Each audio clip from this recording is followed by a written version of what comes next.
Todd Clemens, Okeechobee Livestock Market, and here's your weekly market report. It's a day or two late, but we just got back from Marco Island, where the Florida Cattlemen's Association had a very successful convention. Producers Cattle Auction had a really good sale, maybe a great sale, maybe record-setting sale for Florida calves on Thursday morning at 10 o'clock.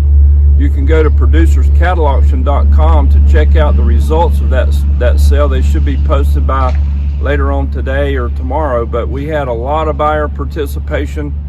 We had 19 loads of good Florida calves weighing, we had 2 loads from the Tiltons that were to deliver in October that were weighing in the 400-pound range. Other than that, we had most of the cattle were 500 to 600 pounds, and they really sold good. Some of those 6-weight calves are bringing up in the 330 to 340 range.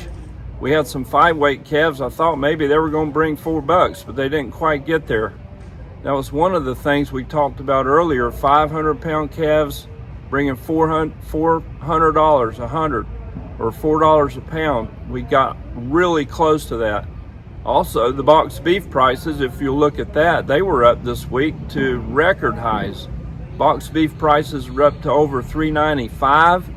So those are indicators that this meat is moving at an all-time record high. These calves in Florida are selling at an all-time record high.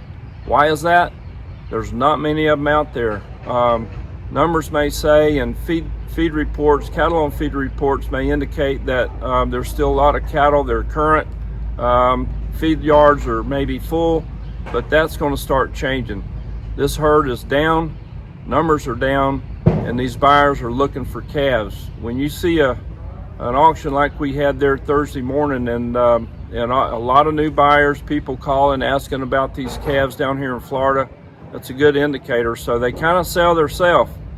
But would like to congratulate the crew at Producers Cattle Auction, Bobby Joe and Sandy, my brother Jeff. Sam was there, I was there.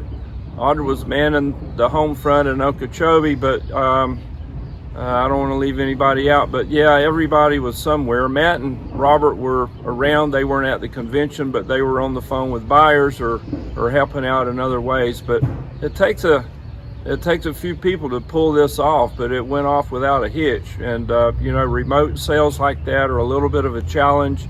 You don't know how the internet connection's going to be, and there's people in and out, and a cord could get pulled loose, and our sales are on the internet, and we do have to rely on electricity, I guess. I don't know how we could do it without electricity. I think you could do it with a personal hotspot on your phone, which I've learned a lot about this week with grandkids. But anyway, the market is just doing good.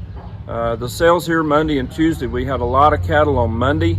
Had a real good run of cattle on Monday. Prices were higher. Cows were up in the 160s. Bulls up well over $2 a pound. I think the high bull was $2.25. And like I said before, these calves are just selling themselves. Everything that comes through the ring is at a high price. Tuesday was a little bit lower on volume because I think everybody headed south to Marco. But we still ended up or squeezed out close to 750 head on Tuesday, which put us up there around 2,000 for the week. And we'll be off the 4th of July. The week of the 4th, there will be no sales here at Okeechobee or anywhere in the state as far as that goes. Everybody's trying to recuperate, do some patching and repairing, and get ready for the second half of the year. And if it's anything like the first half of the year, it's going to be something else to see. But we're real excited about this market. If you need to sell some cattle, get a hold of us, let us know. We'll try to help you get a number, reserve a number for you, or help you get them in here, whatever. And I don't have any high prices because we're out here, we're out under the barn because our office is being renovated and remodeled. So we're out here and we're showing you kind of where we, this is our south alley, which goes down, and these are buyer pens and seller pens over here, but this is just one half of our barn. This is the south side, and on the north side are seller's pens. So we're kind of gearing up for the week, and we've got some patching and repairing to do around here too, like I'm sure you guys do at your place. every now and then. But yeah, this is the time to get it all ready and gear up for the rest of 2025, and it should be a barn burner. We appreciate your business. Thank you for tuning in. Thumbs up, subscribe to our channel. We'll tell you what we think. It could be right, might be wrong, but it's what we think. We'll see you in a couple of weeks.